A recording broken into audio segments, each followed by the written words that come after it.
ഇതുവരെ ഫോമാകാതിരുന്ന രോഹിത് ശർമ്മ ഇന്നത്തെ ലാസ്റ്റ് മാച്ചിൽ ഫോമായി.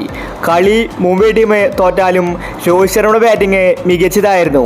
മുംബൈയുടെ തട്ടകമായ വാങ്കഡയിലാണ് കളി നടന്നത്. ഒരുപക്ഷെ ഇത് രോഹിത് ശർമ്മയുടെ അവസാനത്തെ IPL ആകാനും സാധ്യത കൽപ്പിക്കപ്പെടുന്നുണ്ട്.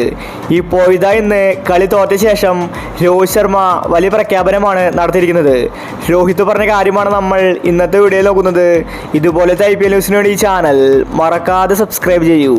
കളി തോറ്റ ശേഷം വിഷമത്തോടെ രോഹിത് പറഞ്ഞത് ഇങ്ങനെയായിരുന്നു: ഇപ്പോഴത്തെ മുംബൈ ടീം എനിക്ക് സങ്കല്പിക്കാൻ സാധിക്കില്ല. ആ പഴയ പ്രതാപകാലം കഴിഞ്ഞിരിക്കുന്നു. എനിക്കിപ്പോൾ മുംബൈ ടീമിൽ കളിക്കുമ്പോൾ വിഷമമാണ്. ഒരുപക്ഷെ അടുത്ത സീസണിൽ ഞാൻ കളിക്കുമോ എന്നത് ഉറപ്പില്ല. എൻ്റെ അപ്പോഴത്തെ മാനസിക നില അനുസരിച്ചായിരിക്കും കാര്യങ്ങൾ തീരുമാനിക്കുന്നത്. എൻ്റെ ഓർമ്മയിലുള്ള മുംബൈ ടീം ഇങ്ങനെയല്ല. ഒരുപാട് മികച്ച മുഹൂർത്തങ്ങൾ എനിക്ക് മുംബൈ ടീം സമ്മാനിച്ചിട്ടുണ്ട്. ഈ സീസൺ IPL എൻ്റെ കരിയറിലെ ഏറ്റവും മോശം IPL ആയിരിക്കും. ഇതുപോലത്തെ ഒരു സീസൺ ഇതുവരെ ഉണ്ടായിട്ടില്ല. പാണ്ഡ്യ മികച്ചൊരു ക്യാപ്റ്റനാണ്. പക്ഷേ മുംബൈ ടീമിൽ അവന് വലിയ അബദ്ധങ്ങൾ പറ്റിയിട്ടുണ്ട്.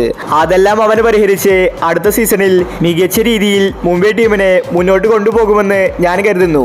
ഞാൻ മുംബൈക്ക് വേണ്ടി ഒരുപാട് കപ്പുകൾ നേടിക്കൊടുത്തിട്ടുണ്ട്. എനിക്കിപ്പോൾ പ്രായമാവുന്നുണ്ട്.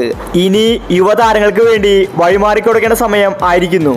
മുംബൈ ടീം ഈ ഗതിയിലെത്തിയതിൽ വളരെയധികം വിഷമമുണ്ടെന്ന് രോഹിത് ശർമ്മ വ്യക്തമാക്കി. രോഹിത് വളർത്തിയെടുത്തതാണ് മുംബൈ ടീമിനെ. ഒരുപാട് കപ്പുകൾ മുംബൈക്ക് വേണ്ടി രോഹിത് നേടിക്കൊടുത്തു. ഒരു ഒറ്റ സീസൺ കൊണ്ട് രോഹിത് ശർമ്മയുടെ മുംബൈ ടീം ഡൗൺ ആയിരിക്കുകയാണ്. രോഹിത് നേടിക്കൊടുത്ത ആ പേരുകൾ ഒരൊറ്റ സീസൺ കൊണ്ട് നാണക്കേടായിരിക്കുകയാണ്. പാണ്ഡ്യയാണ് അതിന് കാരണം. അടുത്ത സീസണിൽ ചിലപ്പോൾ രോഹിത് ശർമ്മ കളിച്ചേക്കില്ല. രോഹിത്തിൻ്റെ അവസാനത്തെ IPL ആണെന്നും പറയപ്പെടുന്നു. അപ്പോൾ ഇതുപോലത്തെ IPL ന്യൂസിന് വേണ്ടി ഈ ചാനൽ മറക്കാതെ സബ്സ്ക്രൈബ് ചെയ്യൂ.